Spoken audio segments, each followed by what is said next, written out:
Hello students. आज हम लोग अगस्त कॉम्ट के ही बारे में बात करेंगे। और आज हम देखेंगे कि समाजशास्त्र विषय के बारे में अगस्त कॉम्ट ने जो अपना प्रस्ताव दिया कि समाजशास्त्र की विषय वस्तु क्या होगी और समाजशास्त्र को कैसे उन्होंने दो भागों में बांटा। तो हम इसके बारे में चर्चा करेंगे कि समाजशास्त्र उनके लिए एक विज्ञान तो है ही, लेकिन आगे इसको कैसे उन्होंने स्पेसिफाई किया है। तो हम देखते हैं कि अगस्त कॉम्ट ने समाजशास्त्र विषय को दो प्रमुख भागों में बांटा। एक उन्होंने कहा सामाजिक स्थिति विज्ञान, सोशल स्टैटिक्स। क्या नाम दिया उन्होंने? सोशल स्टैटिक्स, सामाजिक स्थिति विज्ञान। और दूसरा उन्होंने कहा सामाजिक गति विज्ञान, सोशल डायनेमिक्स। ये जो इन्होंने समाजशास्त्र को क्लासिफाई किया, ये उन्होंने फिजिक्स से लिया। और दोनों ही जो टर्म्स हैं ये फिजिक्स से ही आई।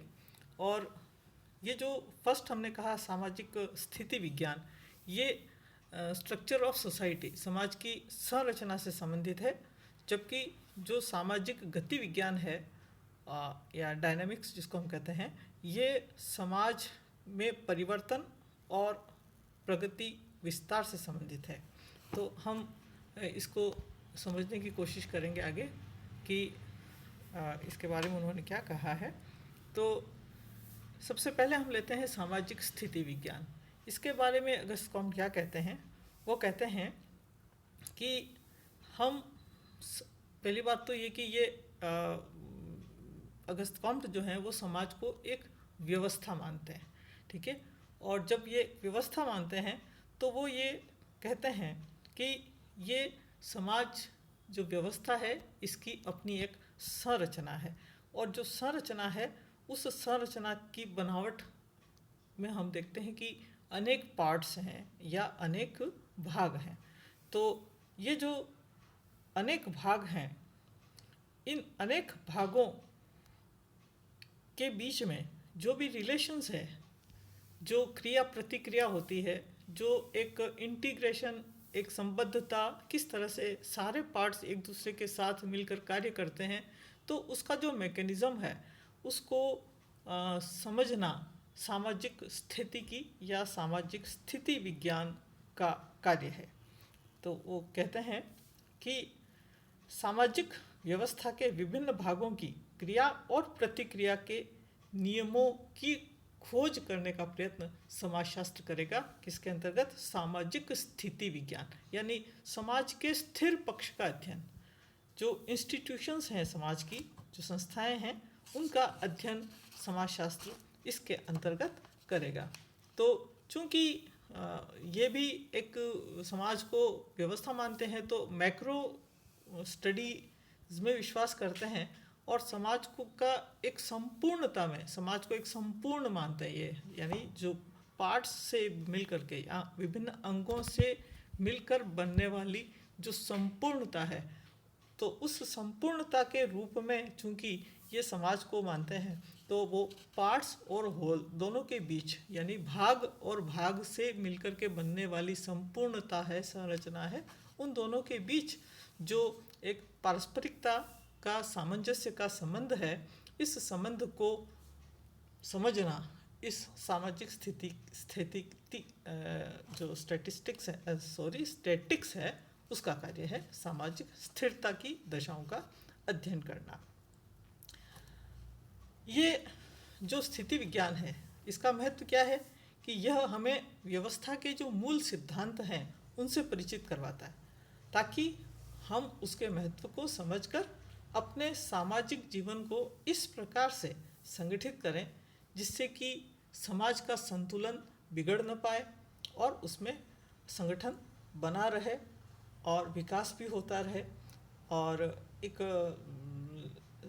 अराजकता की स्थिति उत्पन्न नहीं हो। तो इसलिए समाज का हम व्यवस्था के रूप में अध्ययन करें स्थिति विज्ञान के अंतर्गत, ऐसा कॉम्ट का मानना था। दूसरा हम लेते हैं सामाजिक गति विज्ञान या सोशल डायनेमिक्स। अब डायनेमिक्स के अंतर्गत अगस्त कॉम्ट क्या कहते हैं कि सामाजिक गति विज्ञान में हमें मानव के विकास और प्रगति का अध्ययन करना है। वो ये मानते हैं कि समाज स्थिर भी है, लेकिन इसके साथ साथ समाज निरंतर गतिशील भी है, उसमें परिवर्तन भी होता है। तो कॉम्ट ये मानते हैं कि समाज का क्रमिक परिवर्तन सदैव ही एक निश्चित क्रम से हुआ है। आपने उद्विकास आगे चलकर अब जब हम लोग हर्बर्ट स्पेंसर को पढ़ेंगे तो हम देखते हैं कि एक उद्विकास की अवधारणा जो डार्विन ने दी थी और स्पेंसर ने भी उसको यूज़ किया, और उसके पहले अगस्त कॉम्ट स्वयं समाज की उद्विकासवादी व्याख्या में विश्वास करते हैं। तो ये कहते हैं कि समाज का क्रमिक विकास हुआ है और क्रमिक परिवर्तन हुआ है, उसका एक निश्चित क्रम है, और इसमें हम कुछ समानताओं और कुछ सीक्वेंस या क्रम को ढूंढ सकते हैं। तो इस निरंतरता का, इस क्रम का, विकास के जो प्रक्रिया है, इसका अध्ययन करना गति विज्ञान का काम है। तो जो कॉम्ट हैं वो एक्चुअली उनका जो उद्देश्य था वो समाजशास्त्र को एक विज्ञान के रूप में बनाने के पीछे उनका उद्देश्य यही था कि वो एक बेहतर समाज की स्थापना करना चाहते थे और समाज की प्रगति। प्रगति का मतलब क्या होता है? वांछित दिशा में परिवर्तन। तो वो चाहते थे कि पहले तो हम समाज के नियमों को जानें और नियमों को जान करके फिर हम उन नियमों के आधार पर जैसा समाज हम चाहते हैं वैसे समाज की रचना करने में सक्षम हो पाएँ। तो इसके लिए समाज की जो डायनेमिक्स है उसको समझना और कैसे हम उस परिवर्तन को ला सकते हैं। तो इस दृष्टि से उन्होंने समाजशास्त्र को दो भागों में बांटा, सामाजिक स्थिति की और सामाजिक गति की भी कहते हैं, सोशल स्टेटिक्स और सोशल डायनेमिक्स। ठीक है, तो ये दो चीज़ें आपको याद रखनी है जब भी अगस्त कॉम्ट का नाम आता है कि समाजशास्त्र की विषय वस्तु, समाजशास्त्र का वर्गीकरण दो भागों में उन्होंने किया है, सामाजिक स्थिति की और सामाजिक गति की, स्थिर पक्ष का अध्ययन और गतिशील पक्ष का अध्ययन। ठीक है।